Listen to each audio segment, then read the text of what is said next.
De quelle manière il faut gouverner les villes ou les principautés qui étaient libres avant qu'on les eût conquises? Lorsqu'un prince veut gouverner dans un État qui vivait en liberté avant sa conquête, il n'a que 3 choses à faire pour ne pas en être dépossédé. La première est de le détruire entièrement. La seconde, d'y aller demeurer personnellement. Et la dernière est de le laisser vivre sous ses lois, en le rendant tributaire et en y établissant l'autorité d'un petit nombre de gens qui vous le conservent, car ces gens-là, ne pouvant subsister que par votre appui, emploieront tout pour maintenir un prince qui les soutient eux-mêmes. Certes, le meilleur moyen de conserver des États accoutumés à être libres, c'est de les faire gouverner par leurs propres citoyens. Mais lorsqu'un État nouvellement conquis était, avant cela, gouverné par un prince, il n'y a qu'à en éteindre la race. Parce que les peuples, étant d'un côté accoutumés à être soumis et de l'autre n'ayant plus leur ancien maître, ne seront jamais d'accord entre eux pour s'en donner un nouveau de leur choix. Ils ne savent comment s'y prendre pour se rendre libres. Tout cela les rend plus paresseux à prendre les armes.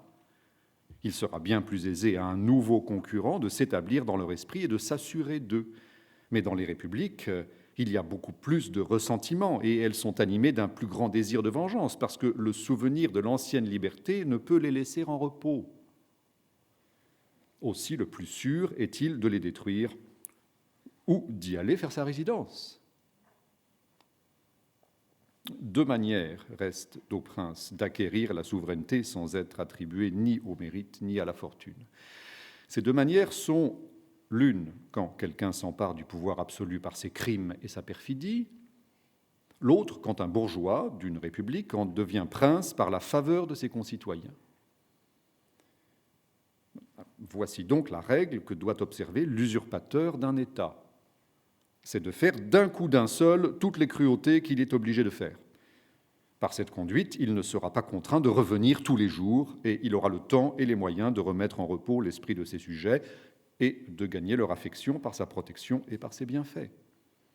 Ceux qui se conduisent d'une autre manière, par petitesse d'esprit ou pour être mal conseillés, sont toujours obligés d'avoir le couteau à la main.